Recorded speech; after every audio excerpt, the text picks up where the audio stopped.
Welcome to the So You Want to Build a House podcast. I'm your host, Scott, and I'm here with my co-host, Keith. Hey, hey. And today we are taking one of the largest risks in podcast history. We're going to make predictions. Right? And you think, why is that a risk? Well, here's the thing. The internet's forever, right? Mm-hmm. And so if you say something that isn't true and it's in your podcast, then everyone can listen. Your error becomes permanently enshrined on the web. Mm-hmm. Yep. And so that's what we're going to do today. We're going to make some predictions. So right now we're recording this. It's really the end of 2023. And what we're going to do right now is we're going to get a crystal ball out. Yep. Yeah. No, we're And not. shake it. Shake it. And No, that's the 8-ball thing. You can only ask that one certain oh, questions. yeah. And then you look and it's like unclear, shake again. Yeah, yeah. Yes, no. So the crystal ball, you kind of just stroke the top of it, and all the clouds inside of it Isn't that dissipate. how that worked? There was like a cartoon. I've never actually seen a real crystal ball. Yeah. I don't know. It just reminds me of like Aladdin or something. Right. I think that was a lamp. Yeah. Yeah. That's what it is. So listen, we don't have a crystal ball or a lamp or even one of those magic 8 balls that we played with as kids. But what we're going to do is we're going to make some predictions about what the housing market is going to do in 2024. And so you'll be able to look back on this podcast and go, wow, these guys nailed it, or what a couple of dunces. Yep. It's going to be one or the other. It's going to be one or the other because, predictions don't typically age well, but we have the self-confidence that we're going to put this on the pod. We're going to drop it in early 2024, and we're just going to leave it there. Let's see. So the basic premise that we're going to talk about is the idea of supply and demand. Keith, did you take economics in high school? Was that a requirement for you? In high school, no. In college, yes. Okay. Yeah. So can you give us a brief thing about supply and demand, how that works? Yeah, supply and demand is basically, kind of a pulley. You have supply, and as supply goes up, demand goes down, and as demand goes up, supply goes down. It's sort of a right. And so they're kind of tied to each other. Yeah. And they drive economic because you have, what is it? Is it scarcity and abundance? Are those the economic terms? Yeah, yeah. I don't I mean, know. Those are English words that mean what they should mean for to relate to that. Yeah. Yeah, I mean, if you have a lot of a thing and you have too much of that thing, then the demand for it goes down. Right, and the cost goes down because there's enough for demand. But if there's more people that want your thing than you have of your thing. Mm-hmm. We saw that. Good example of that was in the COVID era where stuff was, not, they weren't producing as much of right. things, and demand was super high because people are at home and they wanted to purchase stuff. Like paper towels. Yep. Remember that? Yep.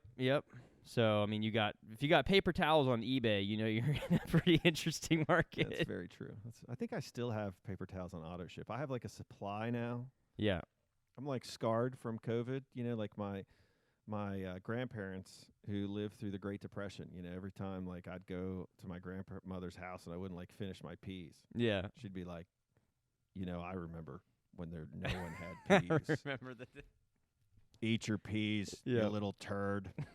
And that was it, man. I had to eat the peas. Well, now I'm like scarred by that. I'm like, if I don't have 4 cases of if I don't have a year's supply of paper towels in my basement right now, I'm like, I could run out. Right. Well, you remember what happened? Yeah. Yeah. You're not wrong. It was wild. Right. It was wild. And there's a lot of spills in my house. I need to be prepared years in advance. Anyway. So, yeah. Okay. So we're going to talk about, so supply and demand are just sort of a thing. And so I look at this and I have zero background in economics. But, basically, hey, 1 + 1 still equals 2. So the market is very predictable. I actually did see a video on TikTok where someone said that if you say 1 + 1 = 2, that's racist. That sounds like, that sounds like the year we're in. Yeah. I'd say. Which I'm not going to unpack that. And all I'm saying is that math has right and wrong answers. And, that it might be racist, but if the right answer is racist, then I would like people that design like bridges and planes to be racists. Yeah, because you want them you want them to be well versed in you want in them to math. be right. Yeah. Mm-hmm. If I'm driving over a bridge, I Yeah. want the engineer that designed it to Yeah. say the bridge isn't going to fall over, and I want that person to be correct Yeah. in that assumption Yeah. and those calculations. So we're gonna aim to be correct. We're going to aim to be correct. So listen, if you don't have time to listen to the rest of this podcast, I'm going to make it easy for you. Affordability is going to remain terrible. Mm-hmm. Houses are expensive right now. There's not a lot for sale. And if you think that's going to change, because when you came into 2023, everybody was talking about, hey, is real estate going to crash? Is real estate going to crash? Is 2008 happening over and over again? And we're going to unpack a little of that later. But the short answer is nope. It's a completely different thing. Right. And it comes back to Keith's principle of supply and demand, and it works like this. There are a certain number of houses in the United States, right? And so it doesn't matter if this is like a rental apartment, that counts as a house, Anything mansion, that can be resided in. something that can be resided in. And what has happened in the United States since 2007 is that there have not been enough houses built to accommodate population growth, household formation, and aging inventory, right? So what that means is that every year a certain number of people move to this country, and they have to live somewhere. Yep. Certain households are formulated. Like, so you have that wonderful event when your children are old enough to move out of your house and into a place of their own. That the household, and there has to be a new housing unit. They used to live in your basement. You couldn't wait for them to leave. Now they're gone. Yep. And they got to live somewhere. And so you get household formation. And then you just have the fact that some houses just get so old that they can't really be a part of the U.S. housing stock anymore. They have just reached the end of their life, and so they need to be knocked down, or they end up becoming abandoned. And listen, this doesn't really always apply nationwide because not everybody wants to live anywhere. Meaning, if you go looking for a house, people say, well, where do you want to live? The United States. Most people are a little pickier than that. Yeah. They're just, because there's a difference between Florida and Minnesota. Yeah. Yeah. There's a difference between, Detroit and Austin, Texas. And Detroit's population peaked in 1950, and Austin's is still growing, and Detroit's is not. And we're not going to unpack that, but we are going to say that you can get a house for cheap in Detroit and probably not in Austin, Texas. And that's supply and demand. Mm-hmm. Right. So you have to understand that by anybody who keeps stats, and this could be like the National Association of Home Builders, the National Association of Realtors, Fannie and Freddie that do mortgage financing, Housing and Urban Design, HUD by the federal government, state agencies. There's a lot of people that track housing, and every one of them will say that we are millions of houses short in the United States for what we need to have. How many millions is it estimated? I mean, you can have estimates as high as like 7 to 9 million and as low as 3. Oh, my goodness. And so, but what you're not having is anybody saying there's enough houses. Right. And so, but you can also get a pretty accurate number to say that in order to keep up with the U.S. population, all that, we have to build a certain number of houses a year. And we really haven't hit that number since 2007. So in 2022, there were more than 1 million single-family homes built in the United States. And that's we need to be at like 1.1, 1.2 single-family, 1.1 million, 1.2 million. To keep pace. To keep pace. Mm-hmm. We hit that number in 2022, but we hadn't hit it since 2007. And when you talk about the real estate crash of the early 2010s, you're talking about that number was at like 300,000. Yeah. And so that creates a housing deficit. Now, prior to that, for a couple of years, they had built more than was required. So that's why you had the housing crash, right? Basically, supply and demand. All of a sudden, there was way too many houses. Yeah, it flipped. Yeah. It flipped. Mm-hmm. But for the last 15 years, they haven't built enough to keep up. So that overbuilding of the early 2000s is long gone and been replaced by a deficit. And in so many places, we see this in the Delaware market of people are moving here. They're moving here from someplace in Maryland or Pennsylvania, New Jersey, or New York by and large. And there are the housing there is incredibly expensive, and it's incredibly limited because the local laws restrict building. Mm-hmm. And because they restrict the building, the houses are very expensive. Yep. And they just don't have anywhere to go. And the taxes are high. Nobody wants to stay there past a certain season in their lives. And so they're getting out, and they want to go somewhere that's a little less That's cheaper. That's cheaper. That's why markets like, you mentioned Austin, Texas earlier. Right. You mentioned, you talk about like Nashville, some of these places that offer lower taxes. Delaware's one of those. It is. In the property taxes. Absolutely. And so, but what you have is a lot of people that don't want the development in their backyard. And so they shut it down where they are, and then they go somewhere else. And that's just sort of the way things go, and that's okay. But what you're not going to have is it's very hard in the United States right now for this country to build enough houses per year to keep up with that year's demand, to let alone to catch up. Right. So this supply problem isn't going away anytime soon. Right. So what does that mean for 2024 exactly? I mean, it seems like interest rates, they're coming down a little bit. Right. We're seeing a little bit. So interest rates are So at the end of 2023, mortgage rates on houses started to drop pretty quickly.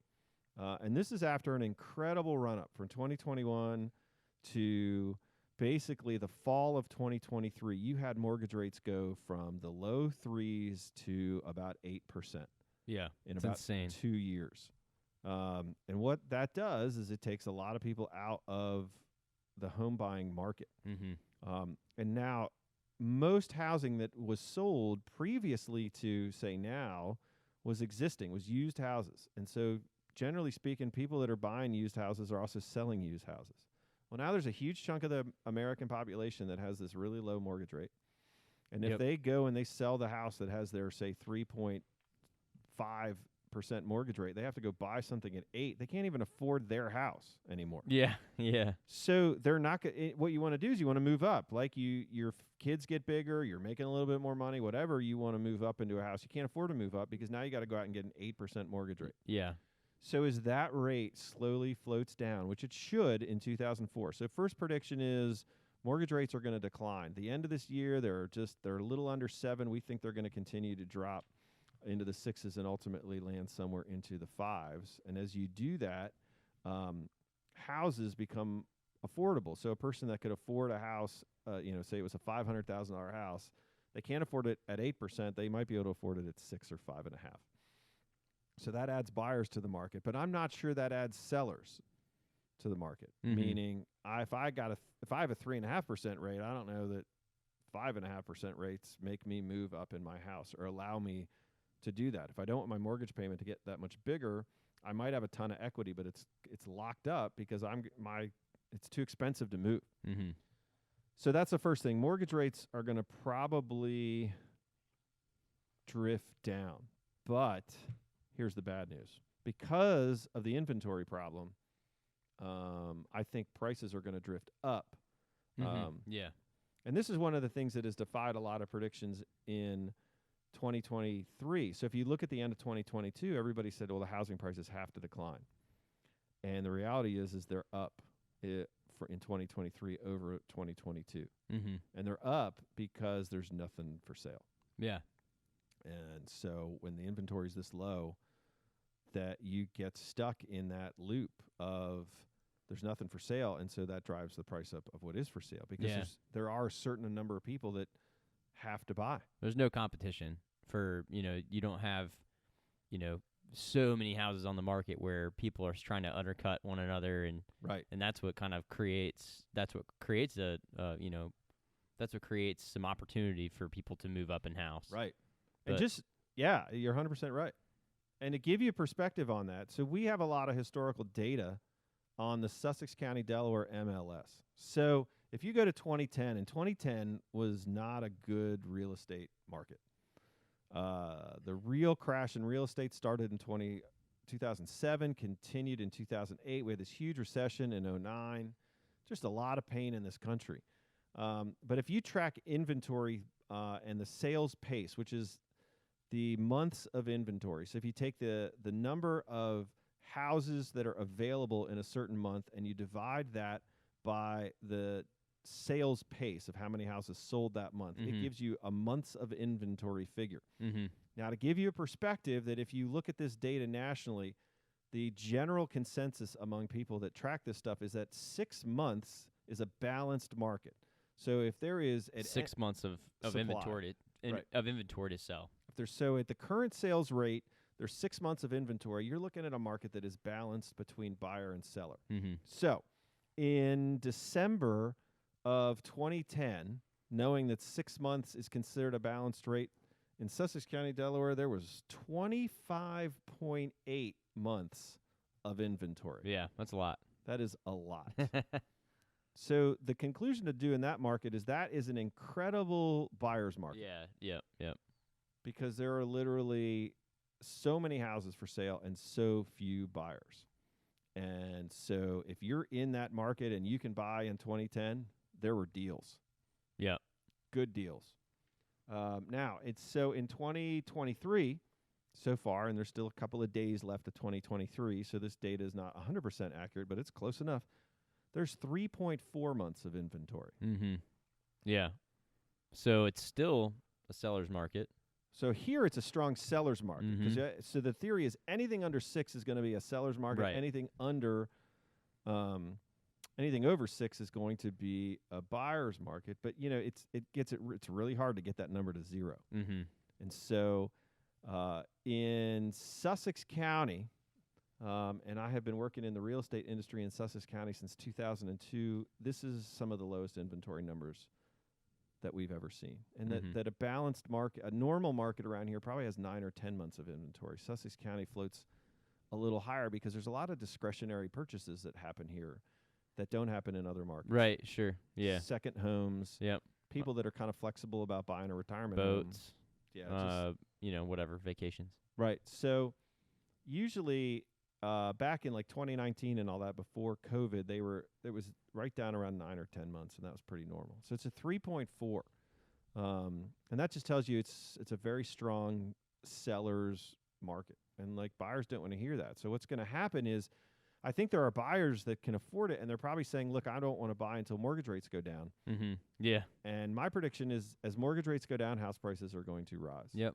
And so that a house that would cost, I don't know, say if the mortgage payment on a house is $3,000 a month right now in December of 2023, I would guess in December of 2024, you're still looking at that $3,000 payment. The difference is going to be is that you're paying a lower interest rate and a higher price. Right. And so what you do, unfortunately, if you're not in that market, is that appreciation, that price rise, is you're paying for that. You're not taking part of it. That is a cost to you. And you're not building equity. And so there's these people, and they're waiting for the real estate market to crash.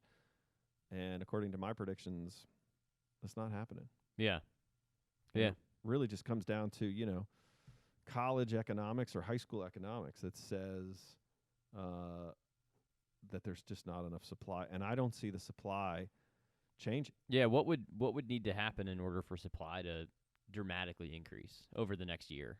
You have to build it, right? Right. It's got to be new construction Because it's not so much that people don't have their house for sale in the market. Mm-hmm. I mean, that's part of the problem. But the other part of the problem is there's just more people looking for housing, period. And I mean, whether it's apartments, like try to rent an apartment in Sussex County, Delaware. Yeah. It's very expensive and it's hard to get. Mm-hmm. Try to find a house, and it's shocking what you have to pay.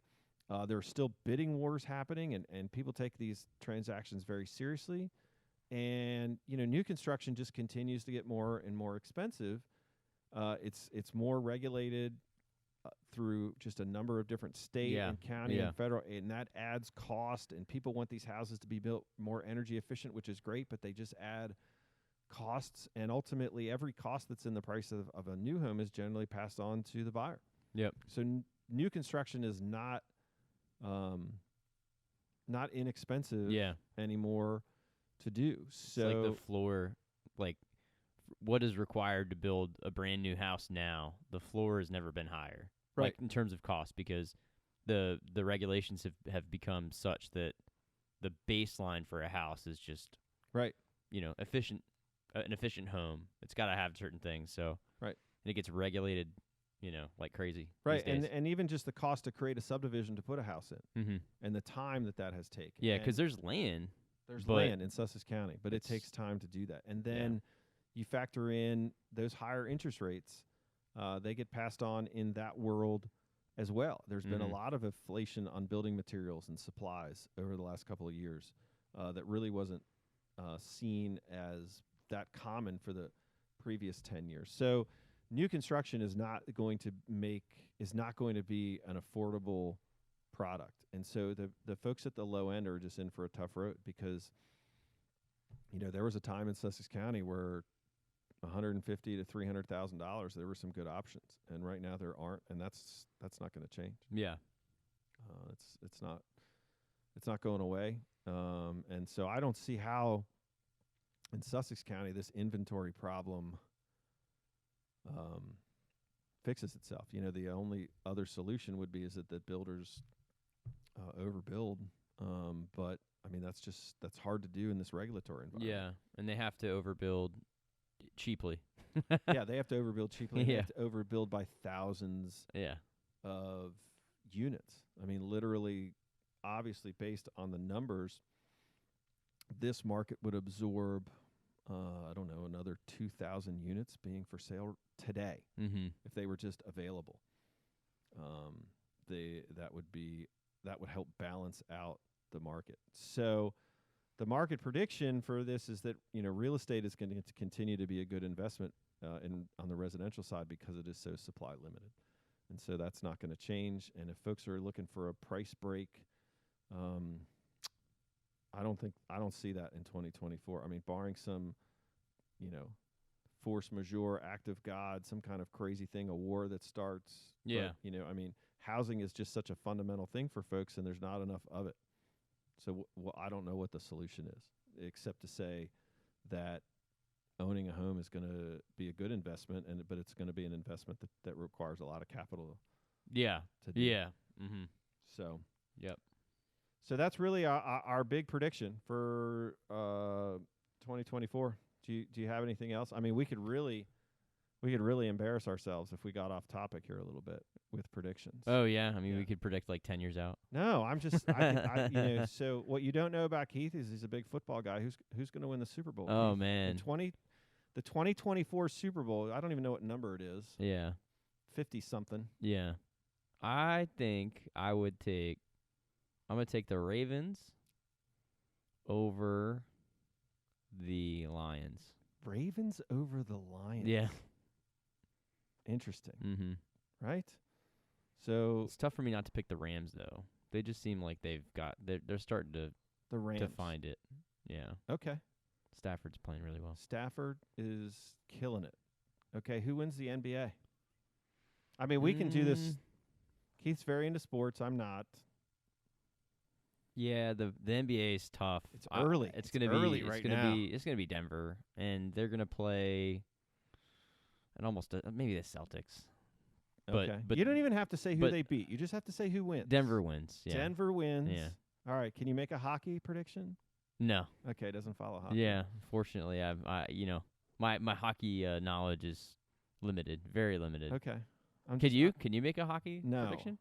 Not really. What I don't follow hockey. Can you make a baseball prediction? I can't. Yeah, I me know neither. less about, I don't know, hockey or baseball. I mean, I don't know. I'm what's called a casual sports fan, which means, I can win fantasy leagues if I pick on like team colors and stuff, not on actual. Yeah. Yeah. I like football, but that's the only sport that I really follow. So I will predict that in January of 2024 we have significant snowfall in Sussex County, All right, Delaware. yeah. That's a good one. My kids would like that. Right. I will predict that my granddaughter likes to fish because she has told me she will start to go fishing when she's 5, and There she you go. turns 5 in July of 2024. And that's really all I have. I can't think of. I'm not going to get into politics about who's going to win the election because Yeah, that's crazy to think It's- about. That's coming up. it's coming up and Mhm. it's just sort of depressing. Yeah.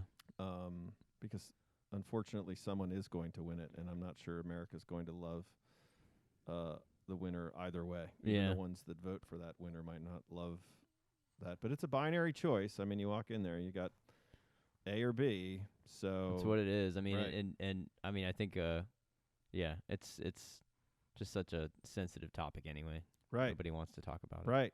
So there it is. We have completely beclowned ourselves at the end of this podcast if you listened, or we are geniuses. Yeah, and you're hanging on every word Or for the you- next podcast because Or you it's- should be. Yeah.